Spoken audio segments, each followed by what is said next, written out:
નમસ્કાર. આજના આ ખાસ વિશ્લેષણમાં તમારું સ્વાગત છે. આજે આપણે આઈએલ્સ લિસનિંગના એક એવા ટોપિક પર વાત કરવાના છીએ જે માર્ક્સ ખેંચવા માટે બેસ્ટ છે, પણ તે એટલો જ છેતરામણું પણ છે. આપણે વાત કરી રહ્યા છીએ સેન્ટેન્સ કમ્પ્લીશન, એટલે કે અધૂરા વાક્યો પૂર્ણ કરવાની. દેખીતી રીતે આ બહુ સહેલું લાગે છે, પણ ખરેખર તે તમારી સાંભળવાની ચોકસાઈ, શબ્દભંડોળ અને સાચું અનુમાન લગાવવાની સ્કિલની ચૂપચાપ કસોટી કરી લે છે.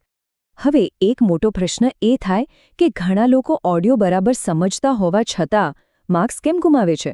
બધું સ્પષ્ટ સંભળાય છે, તો પછી અજાણતા જ ભૂલ ક્યાં થાય છે? આ ખરેખર એક એવી જાળ છે જેમાં ભલભલા હોશિયાર ઉમેદવારો ફસાઈ જતા હોય છે. ચાલો આની પાછળનું સાચું કારણ પકડીએ. સરળતાનો ભ્રમ કેવો હોય છે એનું આ એકદમ ક્લાસિક ઉદાહરણ છે. માની લો કે જવાબમાં તમે લખ્યું છે ઇન ધ મોર્નિંગ. વ્યાકરણની દ્રષ્ટિએ આ 3 શબ્દો એકદમ સાચા છે, બરાબર? પણ જો સૂચનામાં ઓછા શબ્દો માંગ્યા હોય તો આ સાચો જવાબ પણ ખોટો પડી જશે. અહીં સીધું જ સૂચનાઓનું ઉલ્લંઘન થાય છે અને પૂરો 1 માર્ક હાથમાંથી જતો રહે છે. એટલે જ સૌથી અગત્યની વાત એ છે કે આ એક જ સૂચના સર્વસ્વ છે. નો મોર ધેન 2 વર્ડ્સ, એટલે કે 2 કરતાં વધુ શબ્દો નહીં. આ એક સુવર્ણ નિયમ છે. આ નિયમને ઇગ્નોર કરવાનો સીધો અર્થ છે માર્ક ગુમાવવો, પછી ભલેને તમને આખો ઓડિયો પરફેક્ટ સમજાઈ ગયો હોય. હવે આ પડકાર પરીક્ષામાં ક્યાં ક્યાં આવે છે? મોટે ભાગે સેક્શન 2માં, જ્યાં સામાન્ય સામાજિક વાતચીત હોય છે, પછી સેક્શન 3ની શૈક્ષણિક ચર્ચામાં, અને છેલ્લે સેક્શન 4ના લેક્ચરમાં.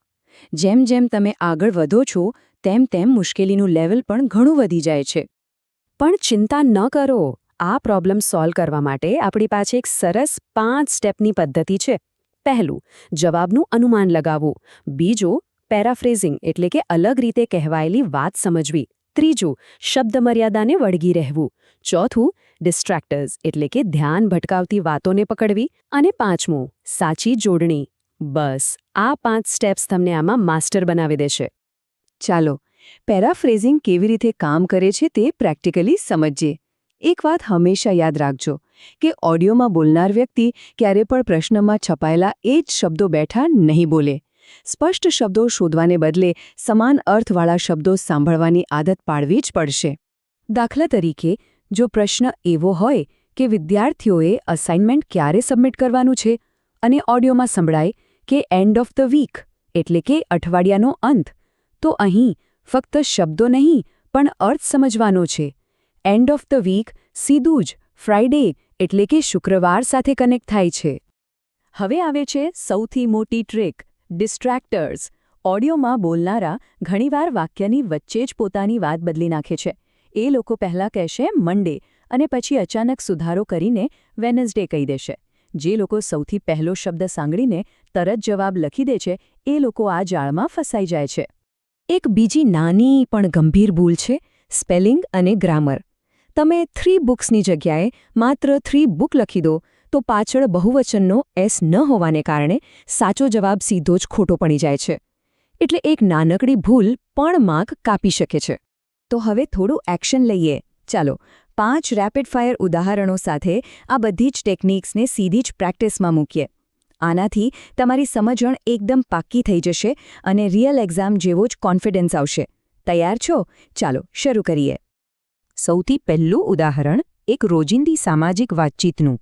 ઓડિયોમાં સંભળાય છે કે the coach leaves at 8:30 AM. અહીં કોચ એટલે બસ ઉપડવાનો ટાઈમ આપ્યો છે. અને આ જ વાતને પ્રશ્નમાં ટૂર બસ ડિપાર્ટ્સ તરીકે પૂછવામાં આવી છે. જોયું? કોચ લીવ્સનું પેરાફ્રેઝિંગ બસ ડિપાર્ટ્સ કરી નાખ્યું. અર્થ એનો એ જ છે અને આપણો ફાઇનલ જવાબ બને છે 8:30 AM. બીજું ઉદાહરણ એક શૈક્ષણિક પરિસ્થિતિનું લઈએ. ધારો કે એક પ્રોફેસર એસાઇનમેન્ટ સમજાવતા કહે છે કે your paper should primarily examine climate change. અહીંયા પકડવા જેવો પોઈન્ટ એ છે કે પ્રોફેસરના શબ્દો પેપર એક્ઝામિન નો અર્થ પ્રશ્નમાં રહેલા એસે ફોકસીસ ઓન સાથે બરાબર મેચ થાય છે. આ લિંક સમજાઈ જાય એટલે સીધો જ સાચો જવાબ મળી જાય, ક્લાઇમેટ ચેન્જ. ત્રીજું ઉદાહરણ થોડું અઘરું લેક્ચર. અહીં શબ્દોનું લેવલ થોડું ઊંચું છે. વાક્ય છે They constructed an intricate water system. અહીં constructed અને intricate જેવા શબ્દો પર ખાસ ધ્યાન આપજો. અહીં આપણે તરત જ પકડવાનું છે કે ઇન્ટ્રિકેટ એટલે કે ગૂંચવણભર્યું અથવા જટિલ. પ્રશ્નમાં આના માટે કોમ્પ્લેક્સ શબ્દ વપરાયો છે. આ મેપિંગ થઈ ગયું એટલે જવાબ તમારી સામે જ છે, વોટર સિસ્ટમ. ચોથું ઉદાહરણ છે એકદમ ક્લાસિક ટ્રેપ, ધ્યાન ભટકાવાની જાળ. ઓડિયોમાં અવાજ આવે છે કે પ્લાન ફ્રાઇડેનો હતો, પણ અમે શિફ્ટ કરીને સેટરડે કરી દીધો છે. આ શિફ્ટિંગ બહુ જ ઝડપથી થાય છે. જો તમે ફ્રાઇડે સાંભળતાની સાથે જ જવાબ લખી નાખ્યો તો માર્ક ગયો સમજો. આના માટે વાક્ય પૂરું થાય અને ફાઇનલ કન્ફર્મેશન આવે ત્યાં સુધી રાહ જોવી બહુ જ જરૂરી છે. બોલનારના ફાઇનલ નિર્ણય મુજબ સાચો જવાબ સેટરડે જ આવે. અને છેલ્લું પાંચમું ઉદાહરણ, જ્યાં સ્પષ્ટ સૂચના આપવામાં આવી છે, don't forget two pack a valid passport. અહીં પાસપોર્ટ કેવો હોવો જોઈએ તેની એક ચોક્કસ કન્ડિશન મૂકેલી છે.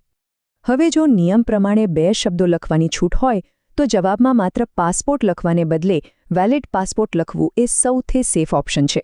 આવું કરવાથી અધૂરી માહિતીને લીધે માર્ક્સ કપાવવાનો કોઈ ચાન્સ જ નથી રહેતો. ખરું કહું તો આ બધું માત્ર એક્ઝામ પૂરતું સીમિત નથી.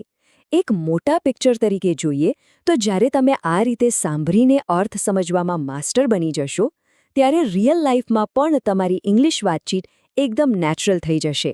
આ એક લાઈફ ટાઈમ કામ લાગનારી સ્કિલ છે. તો હવે હાઈ સ્કોર લાવવા માટેની આ સિક્રેટ સ્ટ્રેટેજીઝ ફટાફટ નોંધી લો. હંમેશા કીવર્ડ્સ નીચે લાઇન કરો. જવાબમાં નામ આવશે કે નંબર એનું પહેલાથી જ અનુમાન લગાવી લો. સમાનાર્થી શબ્દો સાંભળવા પર ફોકસ રાખો.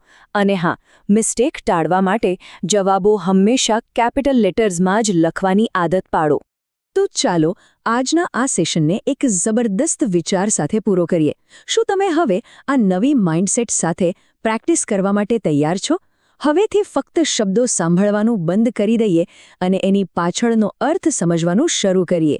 એક પેસિવ લિસનરમાંથી એક્ટિવ અને હાઈ સ્કોરિંગ ડીકોડર બનવાની તમારી સફર અહીંથી જ શરૂ થાય છે. આ સેશનમાં જોડાવા બદલ તમારો ખૂબ ખૂબ આભાર.